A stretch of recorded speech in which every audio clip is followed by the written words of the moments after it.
It's a real pleasure to welcome Deri Llewellyn-Davies to the Caring CEO. Welcome, Deri. It's great to be here, Graham. Looking forward to this conversation. Deri, what does care in the workplace mean to you? Do you know what? When I got the invite to come on your show, that's what jumped out at me was the word care that you've used. And I was like, that's a really interesting word to be using, isn't it, in the workplace? This is why I love your work, because it's not one that we talk about. You saying that question, I don't think I've ever been asked that question before in 30 years. Now, that's insightful, I think. But I'll cut straight to it because I'm a pretty direct person, which is, for me, it's like you actually need to give a shit. That's the key, right? It's like cutting through all the noise and no fluff. It's you actually have to give a shit. And I mean, that's giving a shit about the company and also giving a shit about the employees, right? And I mean, really, and this is the word caring, right? And I think we have to, if I use that word caring, some boards would resist against that. But then it's like, we've got to unpack what that word means, which I'm sure we're going to do a little bit today, right? But and I think a lot of leaders, I think the world's rife with narcissism, it's rife with bullying, and they don't give a shit. And that is the truth. I won't work with those companies, by the way, because it's culturally toxic and it doesn't work, right? Yeah. But yeah, I think you just got to care, right? You got to give a shit. That's my view of it. But I want to know more about your view on that in a minute, Greg. Well, there's some very robust research that confirms how good it is. The Gallup organization have been researching engagement discretionary effort for 40 odd years, and now down to just 12 statements. And one of those statements is, my supervisor or someone at work seems to care about me as a person. And Wow. it's been asked over 1 million times, 100 different countries. The more people that strongly agree with that, the higher the productivity, profit, customer service levels, and longer people stay in an organization. So, and part of my work at the Caring CEO was just not to say this is theory. You are my 91st person to interview on this show, and there's lots and lots of examples of very senior leaders that are doing amazing stuff that really strive for both those things, a culture of care and a culture of high performance.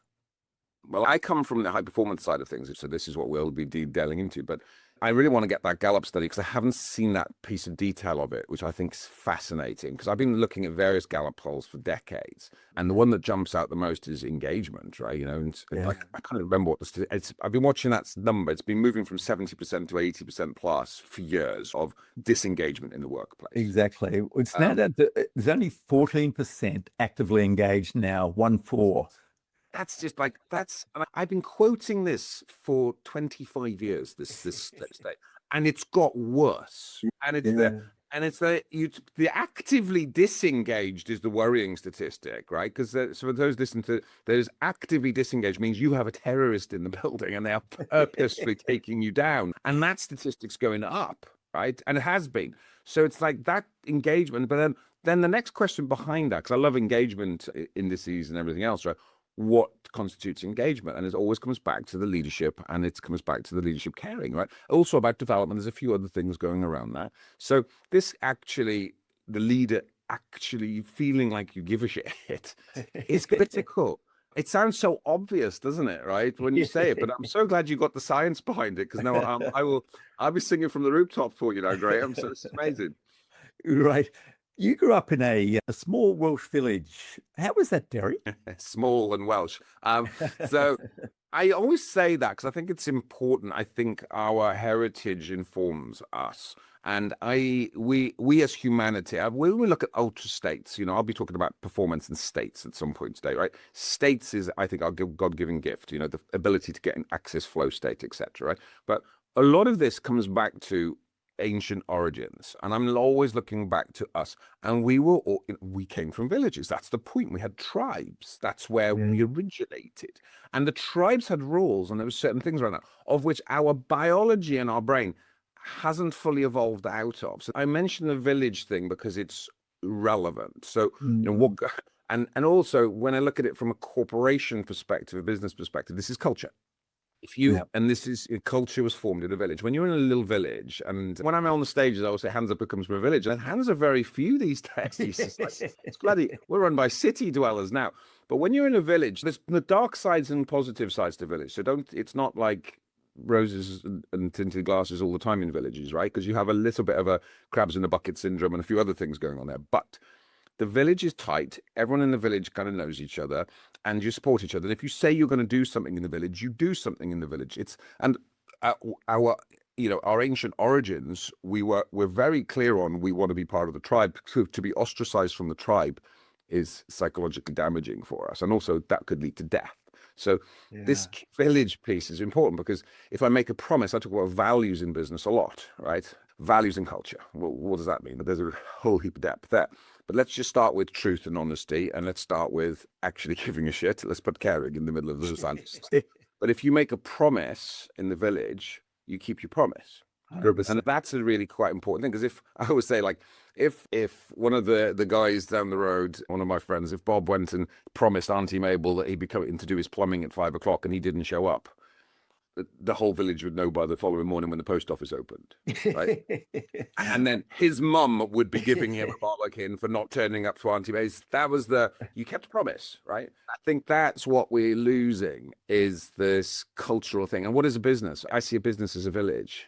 I see corporations and industries as villages, and therefore there should be a culture. And every industry brings a culture with it. Every company brings a culture with it. Whether that's good or bad, it can be directed by the leaders. Whether they give a shit within that culture and the care is also part of that culture too. In my research, I saw that you said something about men in villages in Wales are emotionally challenged. Is that something you said? What did you mean by that? Actually, the word I used originally was emotionally retarded. And then I had to change it. When I did my TEDx, the TED removed and wouldn't let me use the word retarded. I had to use challenged. I was actually referring directly to my dad. I'm 51 now, right? So the generation that I was brought up in, my father's generation, was, 70s, 80s. He'd be 80 odd now if he was alive. When he died, because I talk about my father's death, which was a big changing point for me, he died with regret. Right. That story comes from a point sitting on his deathbed, and I was holding his hand and just talking to him. And he said, "Son, I regret so much in life." And this is a man that I loved. I looked up to my father. He was a good man. And I never thought those words would come out of his mouth. And so in his last dying, and 2 days later, he passed. So that was the only emotional conversation I'd had with him in his entire life. So that's why I refer to emotionally challenged. And that generation was button it up, don't cry, son. This was how I was brought up. I was brought up a rugby player. I was tough. And it was like, I remember my cousin, we had a lot of deaths in the family. I don't know what happened to us, but my cousin died and my brother died and my brother, so I had these deaths. But I remember the first death, it was my cousin, and I was like 8 years old. And I just remember it was tears. Right? I was crying. It was like, no, don't cry. Men don't cry.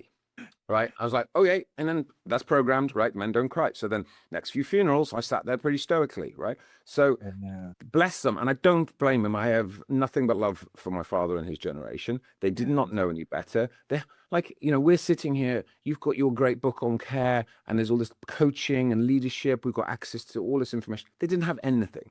They were in the village. They knew the village, and the only thing they knew was the parents before them, which were even worse than they were. So it's like they didn't know better. But there was no emotionality in that. And that masked a lot. In fact, I would argue that drove earlier death. And I don't say that lightly. I think men suppress the emotions so deeply for so long. Why is it that women live a lot longer than men? But I'll leave that question out there. But in that generation, emotions are suppressed so deeply that drives all form of illness, I would argue. So sorry, that's a longer answer to your question, but that's where that quote comes from, was the non-emotionality of my father and that generation. And now I stand for emotionality. I will if I'm talking about something deeply emotional on the stage, I'll cry, and I'm okay with that as a man. And I think as men, as leaders, we need to be more in touch with our emotions, because there's humans in front of us. We truly care, then we truly care, which means that's a huge emotional range needed there. And if you have got a very narrow bandwidth as a man as emotional, I see men all the time on the boards, Graham. I'm like, oh my God. So one of the women in the staff, she was just crying on me, and they're freaking, because it's like, during a meeting, she's crying, and they're like, and I'm like, just be there. Just be present. That's all you need to do. But she's crying, Deri. It's in the workplace. Yes. Would you want her to leave that outside the door? Do you want to, that doesn't work like that. And by the way, the fact that she's doing that, another major driver of culture, and it comes out of the Gallup studies and a lot of other studies out there, is you want to keep your employees, make them feel safe. 100%. Safety is so important. So if you can got an employee that sits in front of you and is okay crying, that's a bloody good thing. Now, if you sit there and freak because you haven't got the emotional range to deal with it, you've got to work on your leadership. Right? So safety and ability is key, I think. And I think one of the key things you talk about, men being able to toughen up and handle everything. Well, sadly, I don't know the exact figures in Wales, but in Australia, 75% of suicides are men, 3 out of 4. So how's that bottle gap going for you? It's not exactly a great legacy. And there's 25% of men in Australia who have no one outside their family they can be vulnerable with or confide to. No one, zero. So let alone just having one or two. So I went through my own challenges, had a very bad breakdown. I was out of work for 5 years. But after that, I sort of consciously built relationships and had rituals in my life which developed those connections and vulnerability with men and doing great stuff. I know you had some time in the northern beaches of Sydney. Well, every Sunday I meet two mates at Curl and we walk out to Manly, walk back and have breakfast. And it's such a great way to start the day. It's of course, it's with kidding and taking the piss and giving each other a hard time. But we've also had some really serious talks about, relationships or kids or finances or whatever. And, I now am absolutely convinced, and the research shows this as well, that the quality of our relationships determines the quality of our life. Now, I would push that even further now, because I think you're 100% right, Graham, right? So me and my partners, we created Freedom Founders, which is global tribes of entrepreneurs, right? And we did it because of the statistics on the boards. I've sat on boards, over 330 odd boards now, over 25 years. And what I've found is it's got worse, right? So post-pandemic, the boards come to me. I'm very blessed. I don't call myself it because it would be a wanky expression, but I'm the trusted advisor to them, right? So they come to me when the shit show. And most of the time when they're coming to me, because there's a big problem, issues inside and outside of work, they're coming to me. They've got no one else to go to. Which is exactly what you're saying. So I went, okay, that's great. And I'm very blessed and I'm honored that they've come to me and that I don't take that role. So and then a lot of the time I'm palming them off to coaches, etc. Because I'm not a coach, right? I'm a board advisor. But they come to me first and I go, right, I hear you. You need to speak this person, right? Go deep, be prepared. Because a lot of men won't go to coaches either, right? Because there's a lot of crap coaches out there. We know that, but you get to the good one and it'll change your life, right? So we saw that, hence why we built the tribes, and the tribes are deeply back to village, right? The tribe is about deep vulnerability. It has trust. Our entire currency is trust. So now you've got 30 people in a tribe in a city, all scaling, because you've got different problems when you're scaling a business, all scaling, being able to talk about the challenges openly, be able to, and literally cry, be vulnerable, do what you need to do. And we facilitate vulnerability. It needs to be facilitated. And the number of our founders that are there, and they say, Deri, it's beautiful, right? They say, I can't have these conversations anywhere else, right? There's nowhere else they can have these conversations. Right? Tragic. Yeah. And that's the reality of where we're at. Now, take that a little bit further in the world of AI. So I'm deep into AI with all the businesses I'm working with and helping right now. The superpower of the future with AI, knowledge isn't going to win. Right. It used to be, if you used to be really clever a couple of decades ago, you'd rise through the ranks. Well, knowledge ain't going to cut it anymore. And all of the evidence is pointing to, one, we have to upgrade our biology because our biology hasn't caught up with the technology right now. And this is be able to access our deepest forms of ourselves, and flow state in particular is going to be one of the superpowers, I believe, now of the next decade. And then secondly, what are we as humans? Connectivity will be your superpower, and your ability to connect to tribes, and you'll connect to your community and the depth of that community. So that is what you're talking about, is running really deep right now. And yet humanity's going the other direction. We're going into distraction and even further, like the shit that's on social media. It's so shallow. We need to go the other way. We need to go deep. And I've got my boys from Wales that I grew up with. We just talk shit, right? And then I can't have deep conversations with those. And I just can't. That's just, they tell me that there'll be all sorts of swearing going on if I started to go deep. But it's a shame, because I wish they could. But then my male friends and people around me now, we'll go deep. And I want to address the first part of your thing, which is super important. The suicide rates are equally bad. It is male dominated, and there's a huge thing in the business world because there's a huge pressure on it comes to the pressure. And once you take that pressure and you feel a failure or whatever, because with bankruptcies, it's all real in business and the statistics are against you. And we've talked about this a lot in the podcast I've been on, the stages I've been on. We've sat and we've talked suicide a lot. And the number of people I've had on my stage and they've had, and this, we're sitting about suicide attempts is insane. These are super successful people. And they've said they've never talked about this before. So these are, poster child people. They're like, look at me, we're all successful. And yet 3 years ago, they're standing on a bridge and looking at it. Not never told that story was because they didn't, we don't talk about that out there, do we? That's too dangerous. Well, we need to. And I've said, and I'll say it here, and I say, if anyone out there is having a bad day and they think it's time, you need to call someone. You need to call me. You need to call Graham. You need to call someone. And I think as men, we need to have each other's backs more, and we need to be able to be open to have the deep conversations. And I think part of that, I think there's a training needed, Graham, because men just, we haven't got the role figures. Back to my father. We didn't grow up learning it, did we? No. So we didn't have role models. So now our generation's job is to role model it for the next generation and also learn it ourselves. And I'm work in progress. I'll continue to be, but I've done a lot of work on myself and I continue to do so, but it didn't come easily. It's not like, okay, we'll be vulnerable now. Yeah. In 2009, I helped to start a movement in Australia called Are You Okay? And it was really about being able to identify someone who's struggling, to have the Are You Okay conversation and encourage help seeking. Sounds simple, but it's grown in reach and impact all around Australia and often around the world as well, particularly New Zealand and some other places as well. But the tagline is, a conversation could change a life.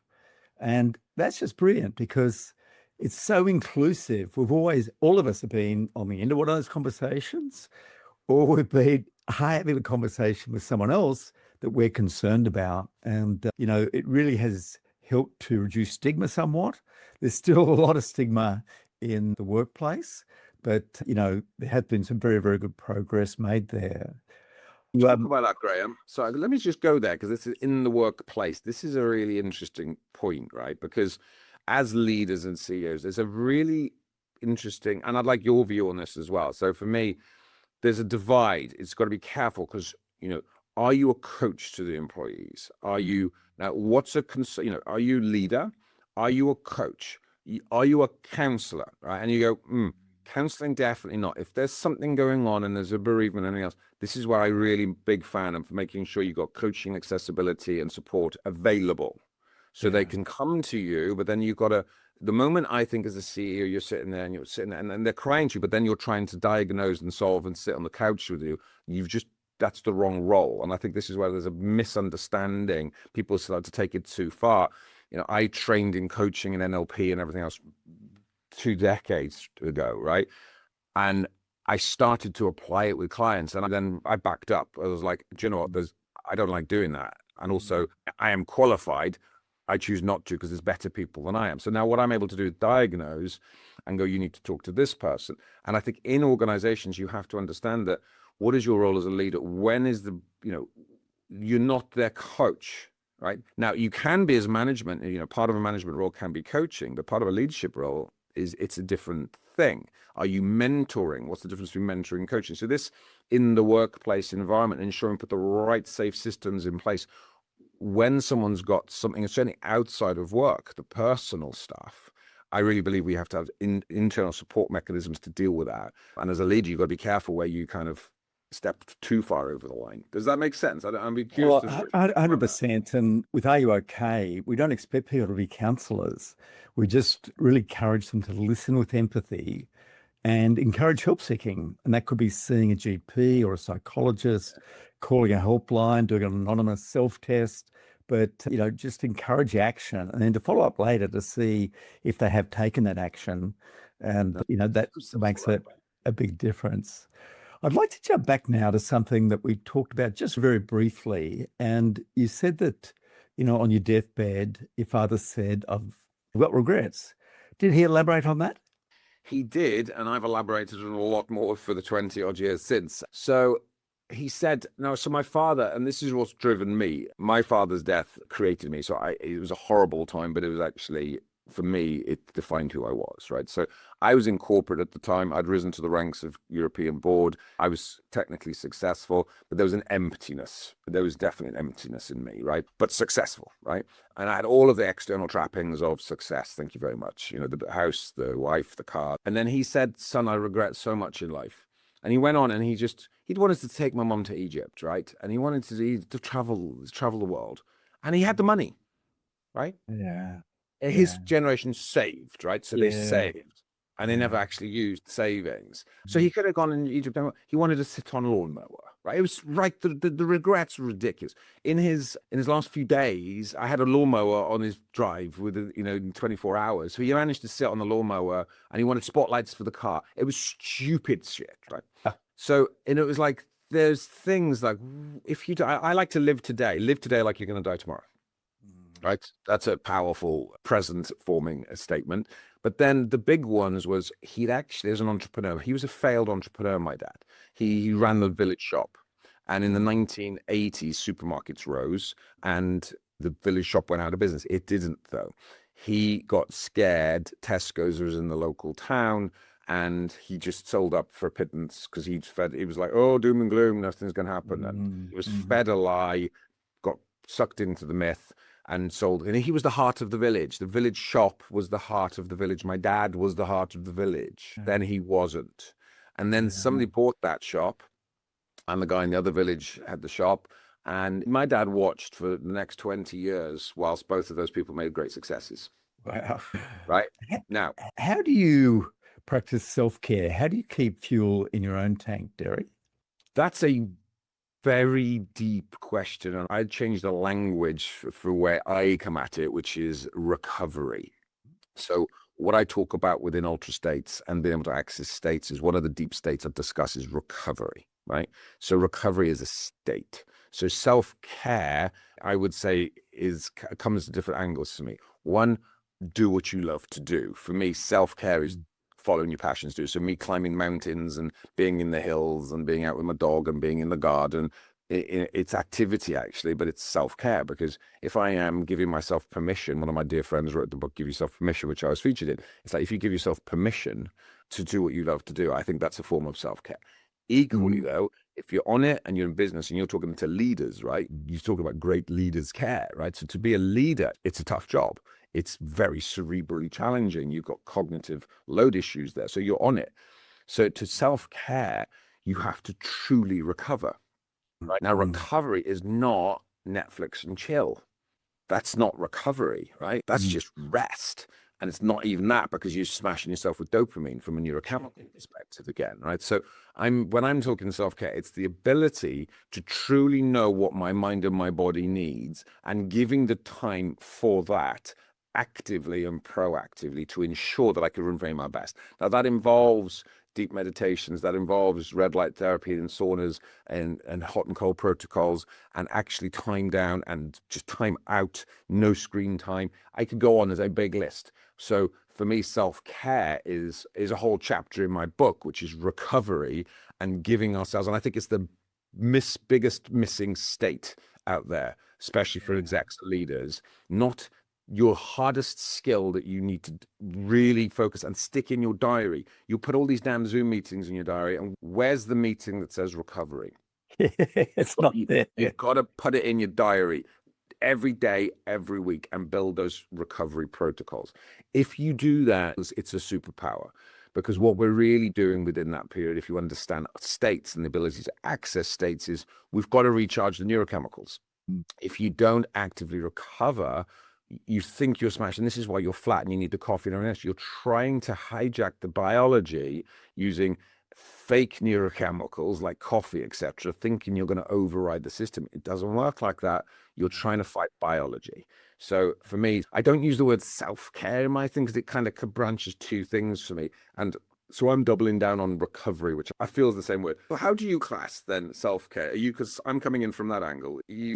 Well, it's just doing things that are good for us, that help to boost our mood. I talk about a moodometer, green zone, red zone, and doing things which go for the green zone. So for me, I talk about three elements there. One is vitality, which is our physical health. So Move well, rest well, eat well.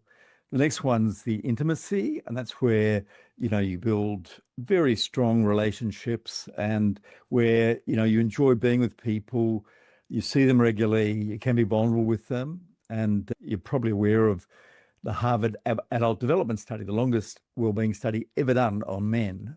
Like it was 750 men for 85 years. And there's one underlying message there. Those that have those strong, supportive, caring relationships live longer, have less stress, have more affluence, have a longer sex life. So developing those relationships are good for so many parts of us. So that's the intimacy side, and that works with both our work relationships and our personal relationships. And the third part is what I call prosperity, which is our career or contribution energy. And that's where you do have a sense of purpose. You use your top strengths because that's where you're most effective. And you also practice gratitude because that helps to recharge us. That we have a negative bias as humans and notice more things that go wrong than things that go right. And so, one of the things that I put in place is regularly just writing down first thing in the morning, what were three great things that happened yesterday? And just try to consciously think about that. But so those three things, vitality, intimacy, prosperity is VIP. And, I say to people, you have to act like a VIP each day. Not like a wanker, but top up each of those sort of three areas in some way. But, I have no doubt there's lots of overlap in your recovery and my self-care, like I've already heard quite a bit there. It's the same. What we're doing is slightly different words and slightly different languages, deploying exactly the same things. And you're right that the science around all this is very. So when I wrote Ultra States, I wanted to ensure that everything I was saying, because we could. Here's the challenge, right? We could be. You say the word self-care to me. Most boards will go, "Oh fuck, here we go. It's self-care." That's in no woo-woo camp and whatever. And that's the problem. We've got this stigma associated to some words, and self-care is still in the woo-woo camp, right? So it shouldn't be there. All I've done is package things up, and I've put science behind it. So Ultra States, it's backed by 200 white papers scientifically. So everything I say is scientifically verified, and everything you just said is scientifically verified, right? This is not like an idea or a concept right now. You look at longevity studies, because I'm really big into the health optimization side, the longevity side. It's a big part of what we've been to all our tribes. I want to be the great, I climb the highest mountains in the world and stuff, right? So I need to be dialed in, but actually being in the boardroom and being every single day, that you're climbing the highest mountains in the world every single day. It's the same principles, right? So you need to be at your peak. Well, what does longevity look like? So I know that, my grandparents lived into their 90s, but I wouldn't want the last 10 years of their life and love and all money, because they were in a nursing home. They didn't even know who they were for the last 3-4 years of their life. Right. Yeah. So it's like, I saw that, and I think we look ahead and go, "Oh, I don't want that. Thank you very much. I want to live as long as possible, as healthy as possible, cognitively available as possible to be here for my children, my grandchildren, my great-grandchildren, alive, fully living." Now, what does that mean? And a lot of us think it's you got to be on purpose is a huge part to everything. Full stop. Without purpose, none of it matters. But actually, when you look at it and you look at the blue zones and everything else, it's not rocket science. It's not as people are obsessing over so many things, but one of the main things was connections and relationships. That's come out tops every single time. The blue zones, that was our tops. And everyone in this, listen to this. Everyone listening to this, just go, listen properly. The depth and quality of your relationships. Now, we're in a social media world where, I've got X number of likes. Well, how many of those do you know deeply? I don't give a shit about likes and comments and blah, blah, blah. I want to know the human that's sitting opposite me deeply. Yeah. That's what we're missing. I think and the next generation worries me. I think my children, thankfully, I think they've got really amazing communication skills, but I've been helping, I've seen them do that since an early age. But that next generation, they're so busy on the damn phones doing this in a superficial basis. It's like humanity's skill and humanity's evolution right now is depth. That's where we need to go. The technology is bringing it the other way. So I get it. Well, there's, as you say, there's just so much evidence behind this. There's Professor Robin Dunbar from Oxford, and he came up with what was known as the Dunbar number. And it basically showed that the average person can maintain about 150 relationships. be that through phone or meeting people in person, et cetera, but can only really do that. But then he asked them, who could you count on if you need to get $10,000 at night, or you need someone to pick you up at 3 a.m.? And it came down to three people, just three people. And what he then found was that they were people that they caught up with in person. So it matters so much more as well to catch up in person. Sure, you can keep relationships going, virtually like this, but really deep relationships, it does take that face-to-face activity. 100%. And this is where, when we built Freedom Founders as a tribe, it was an experiment a year ago, because we were like, how do you facilitate deep connection? Now, there's a question, right? And it had to be regularity. So, we meet deeply for a day where we facilitate deep transformation and we facilitate deep connection every 2 months. Between that, we have private dinners up to just maximum 8 people to facilitate even deeper connection in between. And we believed that it would take about 2 years for the entire tribe to fully gel and go deep. Now, we're a year in and we found that like half the tribe's already there. But actually, it was the ones that were there at the beginning and others, there's different parts of the tribe. I think people learn to connect in different ways. Depends on, you might be on some part of the spectrum in a different way where you need a little bit more help and a little bit more time. But there's no question it's about proximity. Yeah. And it's also neurochemical, right? This is back to one of my favorite ultra states is ultra connect, the ability to connect deeply with a human being. Now, this isn't just have a conversation, be vulnerable. This is brainwave patterns and neurochemistry. Right. So this is what, in order for me to constitute a state in the book, it had to have completely different brainwave pattern, different neurochemistry, different physiology, and different physicality. Right. So when we are truly connected with another person, you are not in high beta. So, if you walk in and you're stressed and you're in high cortisol, you're stuffed. You'll be able to have a conversation with the person, but you're not connected.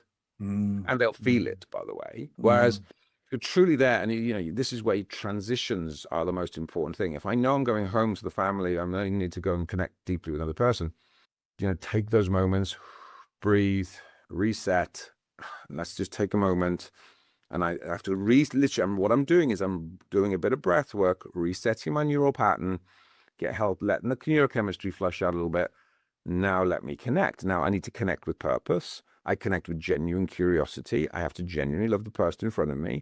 And now I'm able to be present. Now oxytocin, serotonin will kick in and you'll feel deeply connected. So this isn't connection is, this is why I was looking at the science behind connection, right? Because, can we sit across another, have you sat across from another person in another conversation, come away and gone, it was okay, it was a conversation, right? Or have you sat and lost track of time because you've been so deeply immersed and felt connected, and you come away and you just feel amazing because this thing called entrainment. It's very science. You will rise to each other's neurochemistry. So one person can entrain a room. So this is super interesting because we know it. I think we've been accidentally doing this for thousands of years because it's just built in within us. We've hijacked that biology in the last 20, 30 years with technology. We've got to regain our power again. But the science helps us understand it, which means the actual solutions, by the way, are beautifully simple.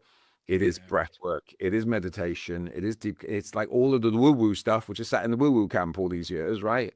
Let's just bring that front and center, wrap it with science. So you got now let's do it. So we're an exciting point in human history and a terrifying point in human history at the same time. Yeah. So. You talk a lot about ultra states. You've also done a TED talk on flow. How do you help people find ultra states and flow? What are the steps you take people through? This has been, because my work's been in boardrooms for 25 years, so it's been a side project, which I've done on myself, and it's only now Ultra States. So Ultra States, the book is written, and people on this podcast, you can go get it. I'm giving full access until I'm doing a publishing deal at the moment for transparency. So once the publishing deal is locked, I'm going to have to pull full access. The book will be available. Scorecards are available. This is my gift. This is part of my legacy, right? Because I recognized over the years sitting on so many boards and advising so many people from the stage that we've got a real state problem in the world right now. We've got an inability to access the God-given states that we have. Flow, you talked about flow there, right? Flow is one of the most magical states. It's where we feel truly alive. If you're in flow, you can't be depressed, you can't be stressed, you can't be anxious, right? So flow state and the ability to access these states is just, when I talk into the big CEOs and the big founders, it's like, do you want to feel great more of the time? That's it. And of course, no one's going to say no to that. Well, now you've got to learn. You got to learn how to access it. So I actually came in from the flow angle, and I went really deep. In the last 10 years, I've gone very deep on the neuroscience of flow. So, and actually, Csikszentmihalyi, who's the grandfather of flow, coined this 50 years ago. This is not new. Yeah. I have to be guilty as charged. I read the Csikszentmihalyi book in early 2000s, 25 years ago. He was just an academic, and I struggled to read his books. So the only reason I don't think it's come to the fore quicker is because his writing style was hard. His later books were actually much better. Yeah. Can't get through the first one, which was hard. Stephen Kotler, I think, and the Flow Research Collective has done a great job of bringing flow to the world in a much more accessible format. So, and I studied with Stephen. I think Stephen's great in this space. But so flow, what is a state? A state is a neurochemical pattern. It's a brainwave pattern. It's a certain physiology and psychology that we can activate, right? Now, if we understand that, you go, oh, this isn't, people have felt flow. You lose track of self, you lose track of time, you fully immersed. Yes. Did you drop into accidentally? Yes. So this is what people are tasting the states. Then they want more, and then they try and push to get more, and it doesn't work like that. So what I'm trying to do with Ultra States is unpack it all and just give it to the world so they can self-serve to an extent, right? The three key to the states, and I've coined 6 states. There's a couple of more states, but they're more advanced. I'm not going there yet, and it wasn't right for this kind of book. But flow state, so ultra flow, focus. We need to focus, right? Properly focus, so ultra focus. Then you got ultra peak. Now, peak is when you really turn it on, right? Which is you're on the stage, you're doing a pitch, you're standing in the boardroom, whatever, right? And there's an interesting spin there because you have a little bit of gamma from a brainwave pattern. It's very fleeting, but it's very powerful if you can access it. So those are the kind of core main states. But then you got also the counter states, ultra connect, the ability to connect with another person deeply, ultra recovery. You need to recover. If you're doing all the other states, you need to recover more than ever. And the final one, which was the challenge, was reboot. People have pushed it so far for so long, you're not going to be able to access the state. You need a full reset. And that could be a week, it could be a long weekend, it could be a dopamine detox, it could be a fasting protocol, it could be lots of things, depends on where you're at in life. What I'm teaching is then the ability to access those states on demand, and more importantly, the skill set to be able to transition between them. And I think most people do not know how to access the states. They certainly don't do it consciously. And the biggest gap away, if we can access the states, that is a superpower, right? And 500% productivity gains, 300% creativity gains. This is McKinsey studies. This is insanely good if you can access. That's flow state, right? So the transition is the key, because you're in a different neurochemical set. And I'd say for most people, I did this as a father to 4. I knew that when I came home after a really big cognitive day and I've been in the boardroom, the number of times I sat at the dinner table and I was like still in command and control, right? That goes right. And exactly. My ex-wife, there's an ex-wife there. Right? My ex-wife was like, "You're not in the boardroom anymore," right? And I was like, "Yeah." I almost needed to slap to be able to get myself out of it. So I then learned how to, before I got anywhere near the family and the children, reset. Right. So it's like just a breathing protocol. We used to have this, right? So you go back 1980s, you went to work, and then you used to go home and you had a little drive on the way home. You didn't have your mobile phones. The car journeys nowadays, like you used to have this break for almost like a reset. A segue. Right? A segue. You used to walk home. You used to do something. There was a segue before you came to the dinner table. And when you got to the dinner table, you didn't have your bloody computer right in front of you. Sorry, for those not listening, I'm holding up my mobile phone right now. That has hijacked us fully, right? So we need to build proper transition in to ensure that if you want to truly connect with your children, you have to transition your brainwave pattern and your neurochemistry to be able to access that state. That's the work we've done within Ultra States, fully available now, fully accessible. And the key to it, before you access any state, you have to have the foundational ability to access those states.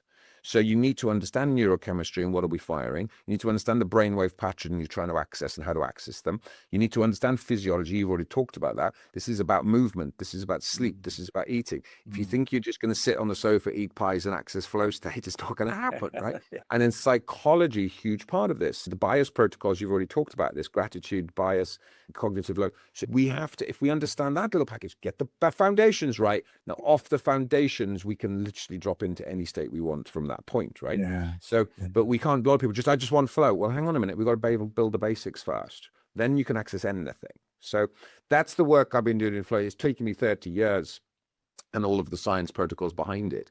I just saw how powerful the basic stuff was, because I've been in the personal development and transformational movement for 20 years.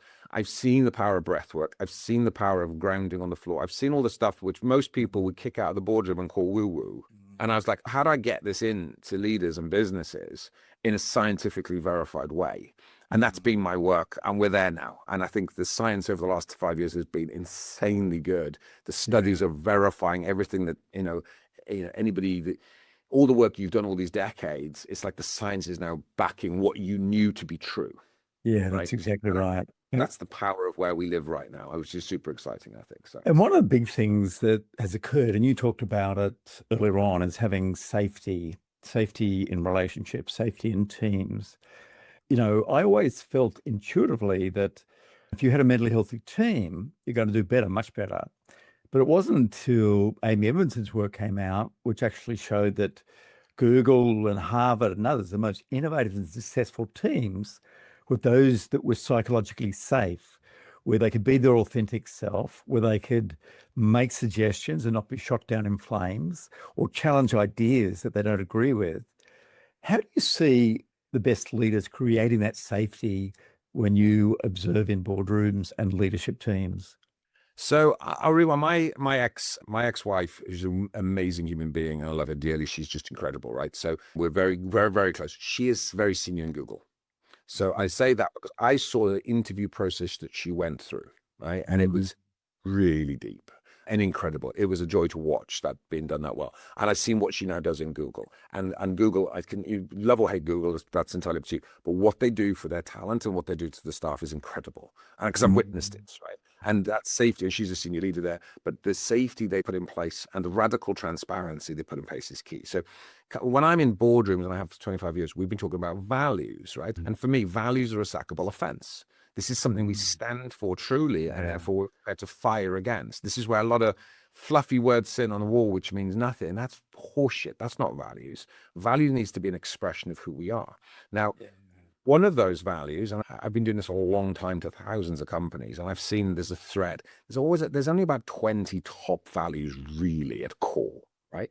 One of those is the transparency, right? I like the guy, what was his name? Ray Dalio. Ray Dalio's amazing. He talks about radical transparency. Yeah. Right? Yeah. Now that, if you can get that in your organization, so I've seen a number of times I've gone radical transparency, to be able to be radically transparent, your authentic self, and communicate openly and safely, right? That's radical transparency. The number of times we've gone into boardroom, and we're all like, yeah, absolutely. Okay. Are you doing it right now? No. Are you able to do it right now? Tumbleweed. Because it's like, you have to train this skill. And this is the important thing. A lot of people aspire to it and then go, shit, I don't know what to do with that. And we actually have to bring training in.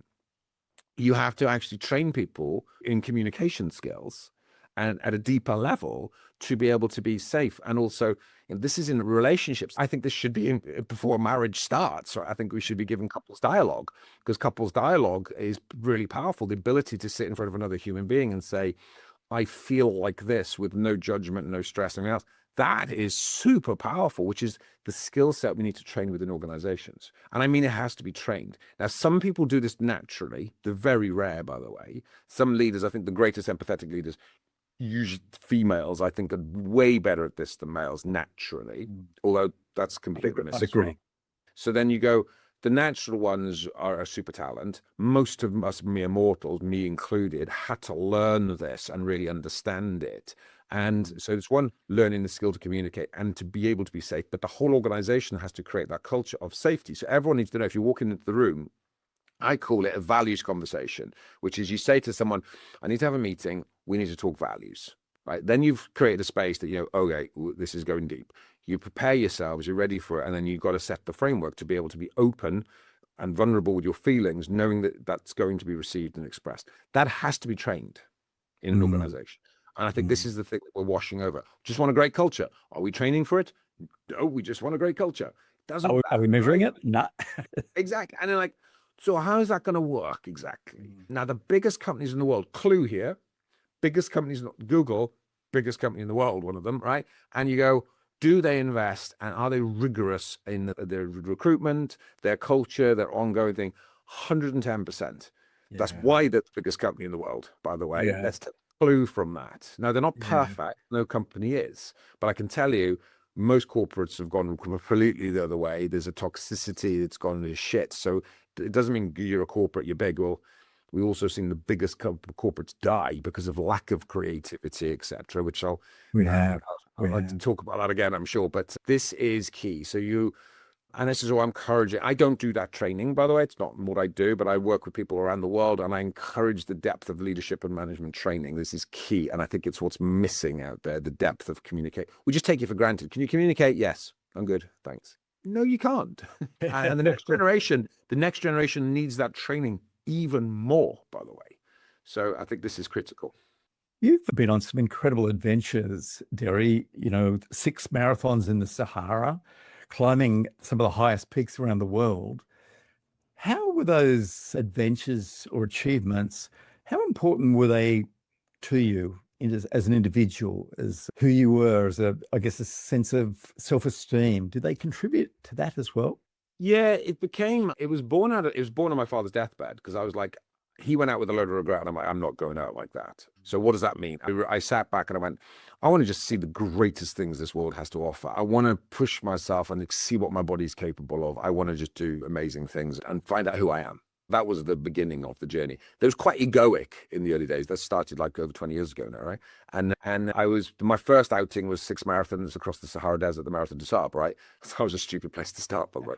So that humbled me, took me to my knees. And then from there, it's been incredibly spiritual for me. So I've gone into the most remotest parts of it. What I hadn't realized I was doing, I was actually, for 20 years, I've been forming ultra states because I was throwing myself in deserts. Now we had mobiles back then. We weren't quite as addicted to them as we are now. But I was going into the desert. Of course, didn't have my mobile phone or anything with me. I was doing dopamine fasts and dopamine detoxes. So I was going away, connecting deeply to nature with full panoramic views, pushing it for psychology, physiology of what's possible, and then coming back a reborn person. And I was doing this all of the time. So I didn't know that's what I was doing at the time, by the way. It's only now the science I've gone, oh shit, that's why that worked. It also drove incredible flow states. So this is where I really was in. Runner's high is very well documented, but the flow states I'm driving there. Now, if you understand flow, it's neurochemical. The more flow you drive outside of work, the more flow you can drive inside of work because the neurochemicals are with you. So then I was coming back and being my best self because I was my best self outside of work. I was then my best self inside. That's why on the stages I was better, and on the boardroom I was better. I was just a better human being. And as that evolved over the years, it's defined me. And like I'm back on Everest now. We'll be back I'm guiding a guy who's paralyzed from the waist down with bionic legs up the north face of Everest. So I'm still in the game fully, but very purpose-led. So yes, we're back on Everest on the north face, but by guiding a guy of what's possible to show the world what's possible, from a purpose level, I'm driven even more deeply, right? So it's my adventures define me. And I say this to everyone, right? It's like, I just happen to be adventure. I don't ask to be white. That's my biology, right?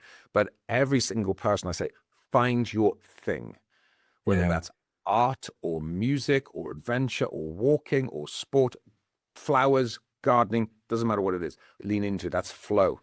And that's humanity. That's what we're losing. And when founders come to us in Freedom Founders, one of the first things we ask them, and these are founders of scaling businesses around the world, first question is what's your hobby? What do you love to do outside of work? And if you can't answer this question, what did you used to love to do as a child that you'd love to bring back? Such a great question. I tell you that I've had grown men cry over that question because they've realized we've thrown everything at work, everything at the family, and especially as you've got family and you have kids and everything else, we throw everything at work, everything at the family. There's nothing left. Back to your self-care. There's nothing left. Yeah. Right. Yeah. And then, by the way, if there's nothing left, you actually haven't given to your family what you should be giving to your family because you're not fully present. You can't be. You're not fully engaged because you can't be. We have to find that thing, that spark, that flow ability outside of work because that's what brings joy. That's what brings wonder. That's what brings awe. 100%. And it's not like mine just happens to be a bit grand and it's like stupid shit all over the world, amazing thing.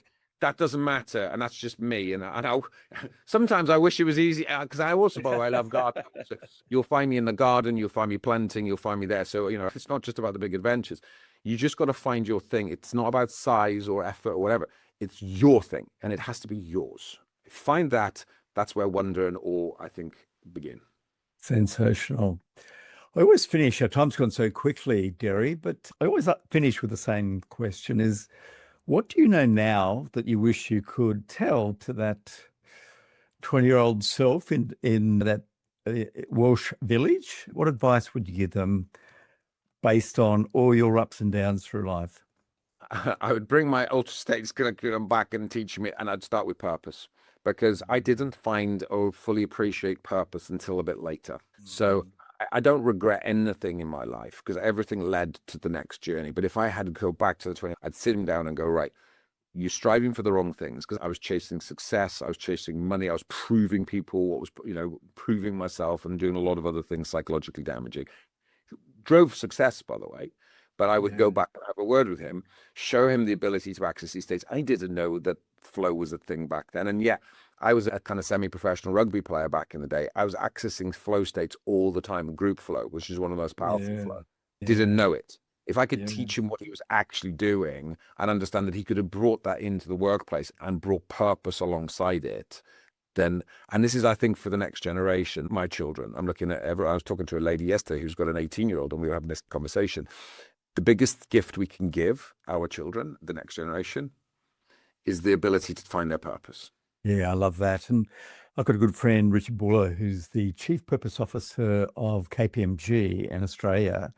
And he's been taking, I think it's now about 300 or 400 people through discovering your purpose, but then aligning it to team purpose and then aligning it to organizational purpose.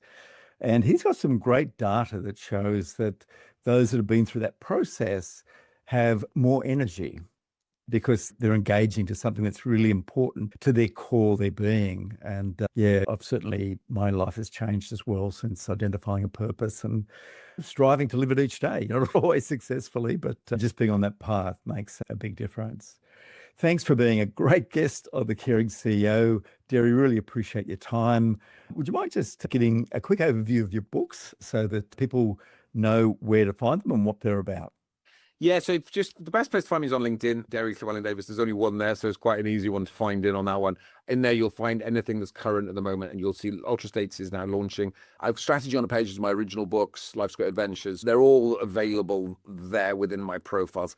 Ultra States is the stuff we've been talking about today. Those links are in there. We'll make sure you've got the link as well, Graham. Right now, you can just fully access the book until the publishing deal is done. And also there's 2 scorecards, so you can access those for free as well. Those scorecards assess you on, essentially you get an entire report showing how you can access the foundations and whether you're fundamentally flawed in foundations and where, and also a different scorecard showing you what states you are currently able to access.